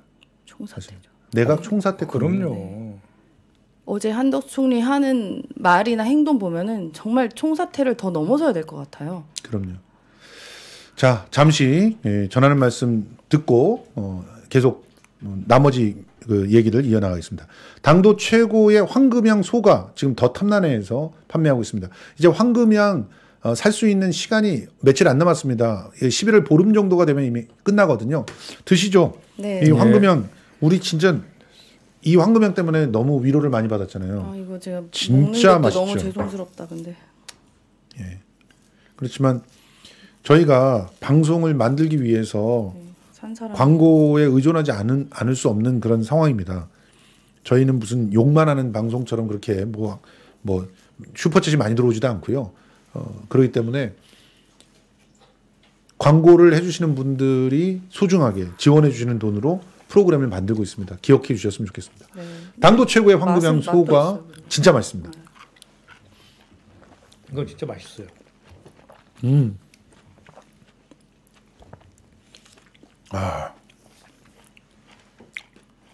향이 끝내주고 그리고 신맛이 거의 없고 단맛이 아주 입안에서 폭발하고 네. 과육이 그리고 굉장히 부드럽잖아요. 그래서 이게 레드향이나 이런 그 망감류 같은 경우는 과육이 단단해가지고 터트린 맛이 있다면 이거는 입안에서 그냥 싹 사라져요. 그러면서 과즙으로 다 변하는 것 같아. 마치. 귤보다 더 부드러워요. 그럼요. 네. 귤보다 훨씬 부드럽습니다. 이 황금향 여러분 지금 진짜 합리적인 가격으로 5kg인데도 45,000원. 이 가격 자체도 그 어떤 오픈마켓에서도 이 가격 맞추는데 거의 없어요. 그런데 품질이 이 더탐란에는 자기네들 스스로가 품질을 검증해가지고 자기 스스로 만족하지 않으면 이거 안 내보냅니다. 진짜 당도를 최대치로 끌어올렸고 그만큼 향이나 제품 품질이 좋으니까요. 더 탐란해. 지금 전화 010-6235-4952 010-6235-4952로 문자로 주시면 이제 농협 계좌로 금액 입금하시고 이름, 주소, 연락처 보내시면 됩니다. 여러분 이 황금향으로 위로받으시기 바랍니다. 또 김성수 TV가 지금 광고를 처음 시작할 때부터 김성수 TV를 지켜줬던 든든한 지킴이 착한 보험 클리닉입니다. 더 착한 보험 클리닉은 보험 관련해서 상담을 해주시는 거예요. 딱 무료로 내가 있는 자리까지 와가지고 노트북 딱 꺼내들고 당신이 지금 들고 있는 보험은 이렇게 들고 있습니다. 그런데 최고로 받을 수 있는 금액들이 이렇게 있는데 여기는 부족하고 저기는 뭐 너무 이중적으로 많이 돈을 집어넣는데 한계가 명확해서 이거는 하나는 빼도 됩니다. 이런 것들을 알려주는 보험의 포트폴리오를 점검해드리는 그런 상담인데요. 무료고 또 있는 데까지 와서 하니까 아주 편안하게 상담을 받아보실 수 있습니다. 상담만 받고 그냥 예 감사합니다 이러고 끝나도 전혀 아무 말 안 하니까 여러분 일단 한번 전화 한번 해보시고요. 나이가 이렇게 많이 이렇게 들게 되면 그러니까 내가 이전에 드러났던 그런 때하고 보험적인 상황이 달라져요. 그리고 상품도 새로 나오게 되고 그래서 꼭 한번 받아보시는 게 도움이 됩니다. 착한 보험 클리닉 010-7612-3303 010-7612-3303 특히 더 착한 보험 클리닉은 찐진보 채널만 후원을 합니다. 한번 주변의 채널들 한번 들어가 보시면 아실 겁니다. 민주당의 승부수 김현정 평택 김현정 TV 많이 구독해 주셨죠? 예. 지금 현재 16,400명인데 2만 명 만들어 주시죠. 2만 명은 만들어 주셨으면 좋겠습니다. 자, 아소다로가 갑자기 오늘 방한한대요. 뭔 나라 팔아먹을 일을 하려고 왜죠? 또 이러는 걸까요? 그 우길기 그 달고 오는 제주도로 그거는 합의는 다 됐다고는 하더라고요. 예, 합의해버렸대요. 네. 우길기가 아니래요, 그게. 아 그러니까 나 그것도 전범기. 전범기가 아니래요. 아니, 맞아요. 뭐래요, 그럼? 아니, 같잖아요. 그러니까 전범기는 이 태양이 가운데 있는데 네. 이 일본 그 해군기는 태양이 약간 한 왼쪽으로 약간 삼 센치 들어있는데 옆으로 갔나 보죠? 그게 지금 국민들을 갖고 지금 개돼지로 우롱하는 생각하는 거죠. 거지. 그게 우롱하는 거죠. 다 그게 바이든 난리든처럼 뭐 이렇게 조사해. 그러니까요. 아니 이게 지금 아니 난 진짜 이해가 안 돼요. 왜 일본한테 자꾸 이렇게 저자세로 하는지를 도대체 그러니까. 모르겠으니까 우리가 이제 북한의 도발 뭐 핵 실험 뭐 이런 이기가 있어서 뭐 한미 동맹을 기반으로 한미일이 뭐 이렇게 연합해야 된다 이런 논리 딱 하나밖에 없잖아요. 네, 네. 그런데 많은 전문가들이 한미일이 같이 합동 실전 군사훈련을 하면 북중러 간의 신삼각동맹이 강화돼서 그럼요. 오히려 신냉전체가 강화되기 때문에 그렇죠. 우리 한반도인 우리 대한민국에 오히려 도움이 되지 않고 오히려 그 중심에 일본이 설 가능성이 높다. 한반도의 그 정세에서 동북아의 정세에서 그게 미국의 의도이기도 하거든요. 미국은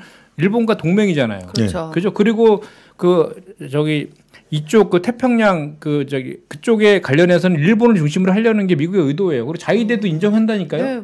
일본해를 독도를 일본해라고 동해를 일본해라고 표기하고 하고 있잖아요. 예. 근데 그거를 왜 길을 우리나라가 자꾸 열어주고 있는지는 도대체 이해를 못 하겠어요. 아니 관함식에 가가지고 그걸 왜 관할까지 가냐고요. 하면은 네. 사실상 일본 밑에 한국이 있다는 걸 인정하는 거잖아요. 그러면 한국은 총알바지가 되는 거예요. 아니 그리고 얼마 전만 해도 그 독도 인근에 와서 그 훈련한 거 가지고 국민들의 정서가 대단히 이제 안 좋잖아요. 그리고 지난번에 미국 가서도 저자세 구려개교 일본한테 해가지고 그것 때문에 국민적 공분을 지금 사고 있고. 정작 문제되는 뭐 강제징용 문제, 위안부 문제 하나도 해결 안 됐는데 우리나라 재단 만들어서 그러니까요. 우리나라 기업이 돈 내준다잖아요. 그러니까 왜 일본한테 왜 이렇게 저자세를 하냐 난 이해를 못 하겠어요. 그리고 일본으로 튀려 그러는 거죠.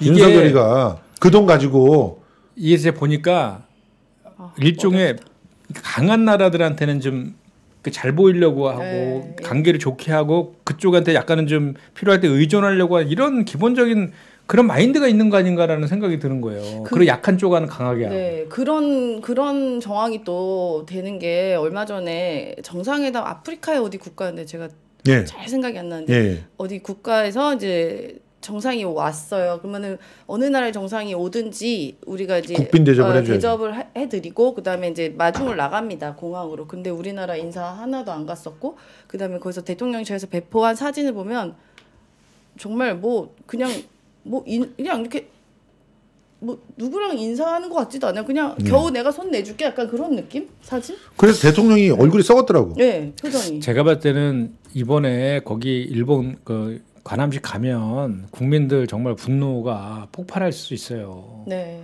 지금은 상황이 또 그런 상황이 아니잖아요. 그렇습니다. 지금. 그리고 지금 그러잖아도 정진석 비대위원장도 자꾸 친일 발언하고 식민사관 막 얘기하고 막 그래야 그것도 공부를 막 사고 그랬었는데 저러면 안 되죠. 그러니까 지금 저는 이 윤석열 정부에서 김태효 국가안보실 1차장이 문제가 많은 것 같아요. 그 사람 왜 계속 있어요? 경질 안 하고요? 지금 그 사람은 군사기밀 유출로 유죄가 났잖아요. 그러니까요. 근데 이 사람이 과거에 논문에서 자위대를 인정하는 그런 내용을 게시했던 그런 사람이잖아요. 그리고 이명박 정부 때 좀 전에 말씀하신 것처럼 국가 군사기밀을 유출한 사람을 어떻게 국가안보실에 차장으로 그냥 둡니까? 차관급으로. 그 안보실에 얼마나 많은 정보가 들어가고 그걸 다 보는데 국가 컨트롤 안보의 컨트롤 타워인데 사실상 그게 지금 범죄자잖아요. 지금 유죄 평락을 그러니까 이제 보니까 이제 들리는 얘기를 보면 과거 이명박 정부 시절에 왜 그 형하고 박영준 차관이 있었잖아요. 그 왕차관이라고 막 불렸잖아요.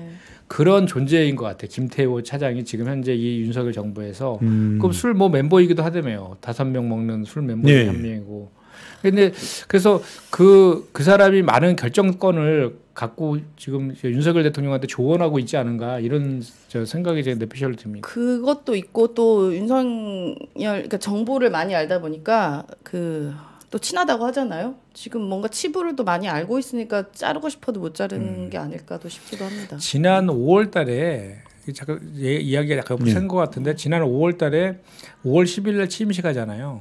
그 서해 공무원 피격 사건 말씀드리려는 거예요. 그때 5월 24, 26일날 NSC 회의 열리잖아요. 그 전에 그 김태호 1처장이 SI 첩보를 열람했다라는 의혹이 제기됐었어요. 국회에서. 그때 변변히 답변 못했거든요. 그러니까 그 정도로 이 사람이 국방부의 비밀 자료 같은 것도 막 보고 있겠죠. 막 그런 정도로 지금 무소불위로 이렇게 존재하고 있는 거 아닌가라는 그 합리적 의심이 많이 있는데 이번 사태에서도 내가 유죄 판결 우리가 논평도 냈거든요. 유죄 판결 받았는데 그냥 두는 건 진짜 문제 아닙니까? 맞습니다. 이건 말이 안 되는 거죠. 그거는 애초에 예. 이 사람이 이런 그 유죄 판결을 만약에 났다. 그 이후에 대통령실로 이제 갔다 하면 그 전에 필터링 돼서 아예 들어갈 수도 없어요. 그러니까 그렇게 재판 중인 사람을 처음에 쓴 것 쓴 자체가 것도 문제가 애당초에 있고. 문제인 거죠. 맞아요. 자, 그 아까 말씀드렸던 그 홀대를 했다는 그 정상이 나이지리아 대통령이었어요. 나이지리아, 맞아요. 자, 한번 나이지리아 대통령 표정 보세요. 골 때리죠? 그다음 사진 한번 보여주세요. 그다음 사진을 보면 대통령이 회담 참석하러 방문했는데 한국 측의 고위 인사가 아무도 안 나왔대요. 네. 방한 소식도 언론에서 한 줄도 안 나왔대요. 근데 나이지리아가 어떤 나라냐면 보여주시죠. 산유국이에요. 어쩌려고 저러는 거예요. 지금 에너지 위기인데. 나이지리아는 천지분간이 안 되는 겁니까? 그리고 국민 중에 나이지리아 모르는 국민 있나요? 그러니까요. 축구도 굉장히 잘하고. 네, 스포츠도 강국이고. 예. 아니 모든 나라의 국가에 어디 정상이 오면 예우를 해야 되는 게 당연하죠. 뭐 본인도 다른 데 가서 예우를 받으려면. 그 대선 후보 때도 아프리카 1위의 산유국이에요. 네. 나이지리아가. 그러니까 그런 게 있는 것 같아요. 그러니까 지난번에 대선 후보 때도 아프리카 뭐 비하 발언하고 막 네. 그랬잖아요. 뭐 노동은 선발 아프리카 노동은 사람들만 하는 아프리카라, 거라고. 예. 그런 진짜 너무 그러니까 무의식 중에 나오는 거예요. 무의식 중에. 참. 자, 그리고 우리가 이걸 빼놓고 갈 수는 없죠. 뭐 매일 한 꼭지씩은 반드시 언론이 이재명 죽이기를 하고 있는 내용들 팩트 체크를 해드립니다. 자, 중앙일보가 아주 단독 따라갔고 네. 아주 야심차게 3명이나 기자가 붙어서 이걸 썼어요. 유동규 동거녀가 진술했다. 김용의 돈 전할 때 쓴 백팩을 봤다. 이제는 백팩에다 넣었다네요. 상자라면서요. 처음에는 뭐 가방, 무슨 가방이었다가 그 박스라 그랬다가 박스였다가 가방이 이제 백팩이 됐어요. 백팩이 됐어요. 그래요. 좋아요. 그런데 이 백팩을 봤다라고 하는 게 돈을 줬다라고 하는 그럼 그 자리에 있었나요, 이 여자가? 그러니까요. 어디서? 없었어요. 그럼 그러니까 돈을 뭐 이렇게 거기다 집어넣을 때 본 건가요? 그러면? 모르죠. 그러면서 돈을 집어넣고 갖고 나오면서 나 이거 김용한테 줄 거야 이러면서 갖고 나갔나요? 룰루랄라 이러면서 나갔나 보죠. 그거 주겠다고? 저게 무슨 말이 되는 소리를 하세요. 얘기를 해야지. 아니 그때 뭐 검찰에서 그 수사받을 때 조사받을 때 동석하고 그랬다는 게 이거 다 저기 있네요. 저기. 예. 예. 제가 그 한명수 전 총리님을 제가 개인적으로 잘 아는데 예. 한명수 전 총리님이 정말 억울하게 2년 옥살이 하셨잖아요. 예. 네. 그때 그 곽영욱이라는 사람이 그 돈 전달했다고 허위 진술해가지고 그거 맞아요. 곽영욱과 관련해서는 1심, 2심 대법원까지 다 무죄 났거든요. 그때 곽영욱 씨가 뭐라 그랬냐면 검사가 호랑이보다 무섭다라고 진술했어요. 그만큼 그 조사를 받는데 강압적이고 무서웠다는 거. 그리고 한신건영의 한만호 네. 그분도 돈 전달했던 거 나중에 사실이 아니다라고 비망록에서 다 확인했잖아요.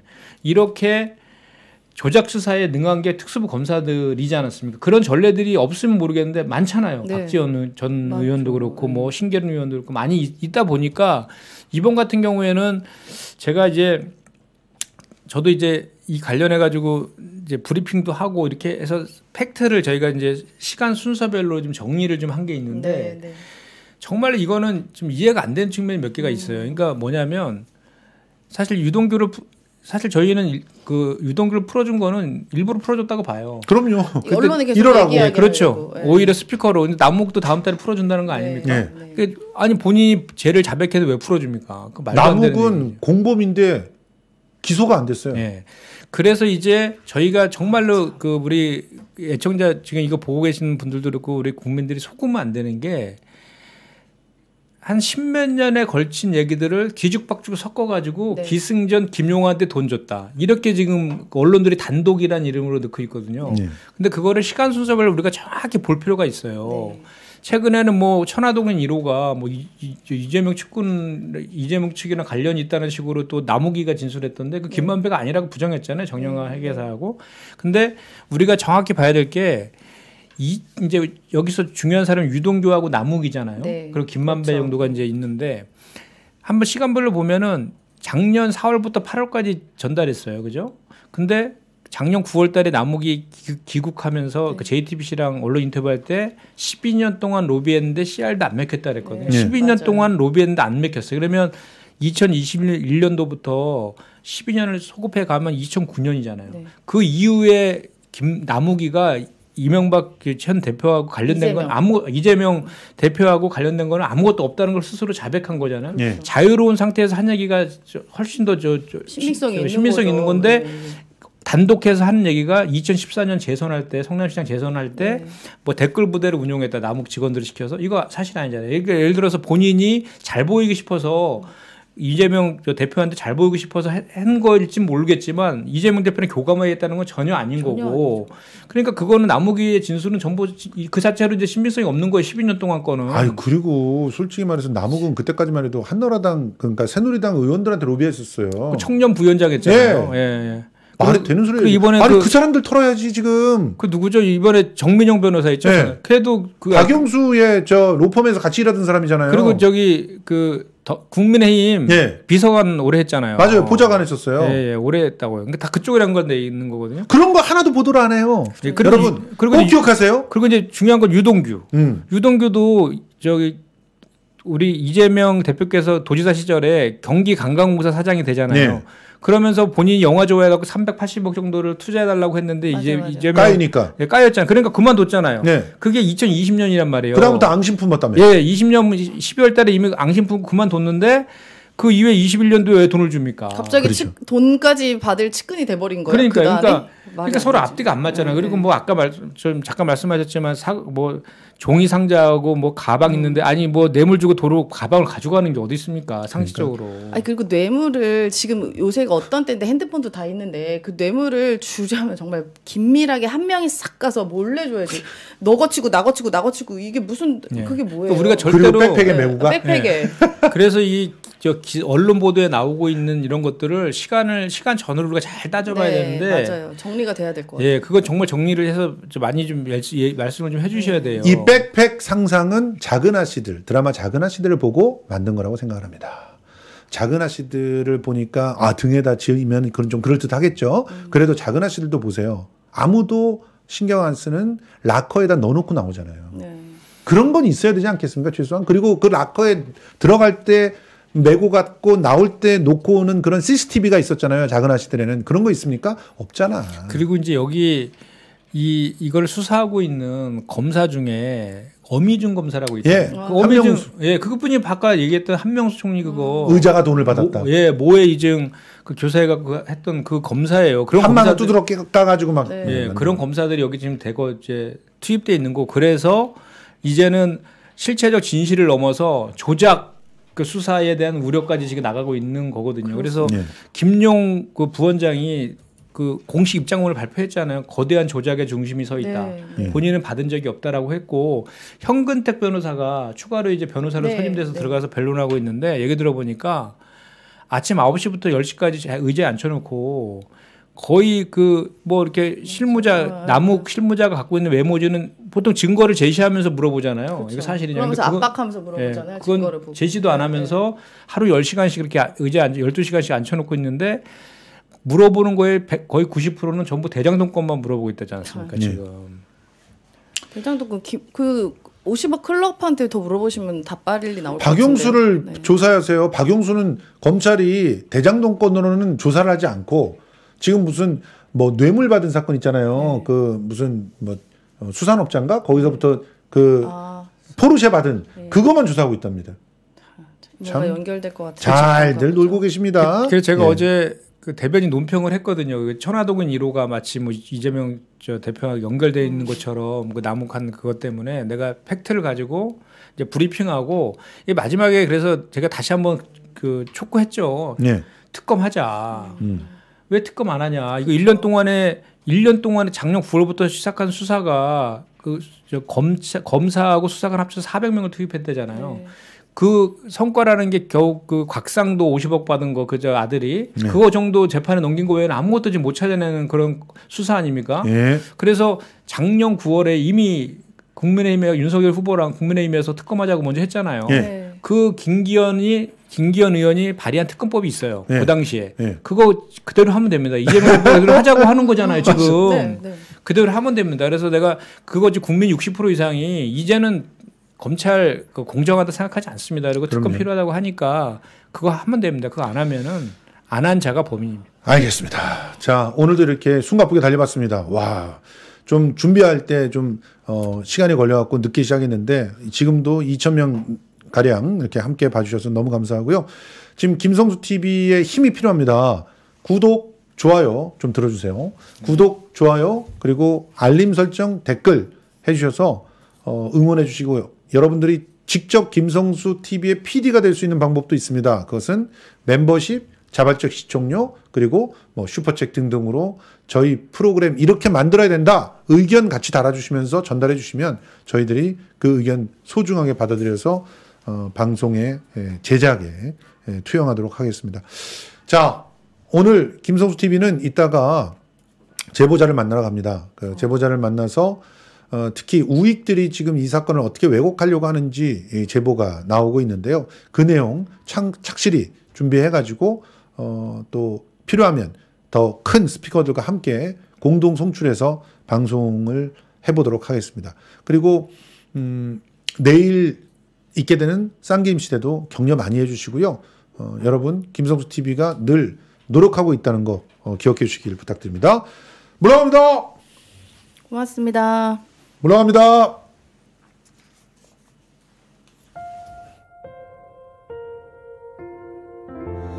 우리들 아주 어릴 적에는 한 가지씩 자신들의 꿈을 가졌지만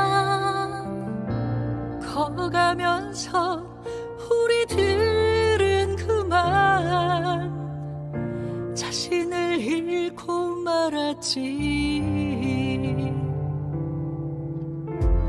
그렇게 살아가는 사람들 누가 있는지 의식하지